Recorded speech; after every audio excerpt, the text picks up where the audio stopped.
जय श्री कृष्ण। वसुदेव सुतम देवम कंस चाणूरमर्दनम देवकी परमानंदम कृष्णम वंदे जगद्गुरु। तीसरा श्लोक पहले अध्याय का।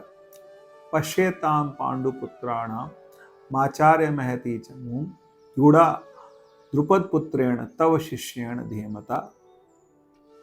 तीसरे श्लोक के अंदर दुर्योधन ने द्रोणाचार्य को एक कटाक्ष बोल सकते हैं और ये भी कह सकते हैं कि उन्होंने एक व्यंग किया कि देखिए, पांडवों के साथ में आपका प्रिय शिष्य द्रुपद पुत्र धृष्टद्युम्न सामने खड़ा है और वो उस पूरी सेना का नेतृत्व कर रहा है। ऐसा कैसे पता लगा कि भाई ये कौन है?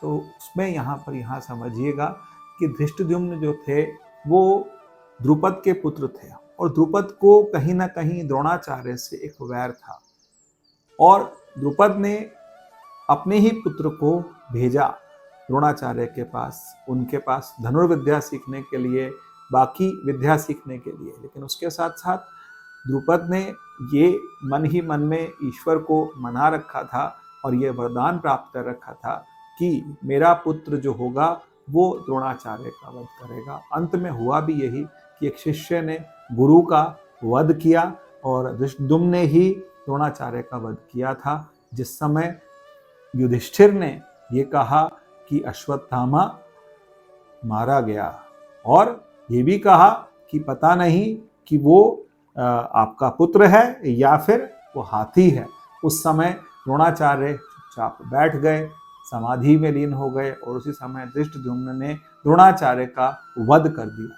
तो ये जो महाभारत थी वो किसी एक जगह पर नहीं शुरू हुई कि एक ही जगह पर लड़ाई शुरू हुई कि सिर्फ कौरवों और पांडवों की थी।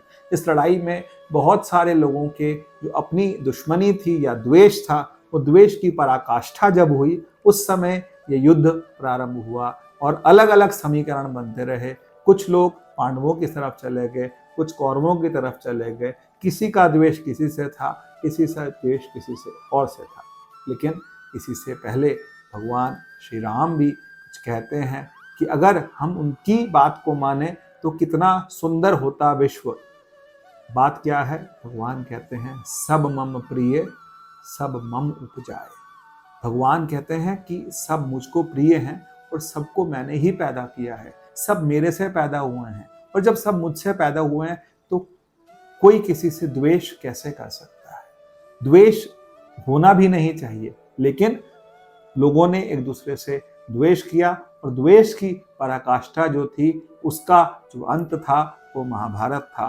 कई लोग उसमें मरे और उसके बाद ये क्रम तो चलता ही रहा, लेकिन एक एक का भगवान श्री कृष्ण ने एक एक को जब समझाने की कोशिश करी इस युद्ध से पहले, ये युद्ध किसी के लिए भी हितकारक नहीं है, लेकिन कोई नहीं समझा, सिर्फ एक अर्जुन समझा भगवान की बात कि अर्जुन को भगवान ने समझाया और फिर वहीं से गीता का प्रारंभ हुआ, जिसके प्रारंभ में अभी हम हैं।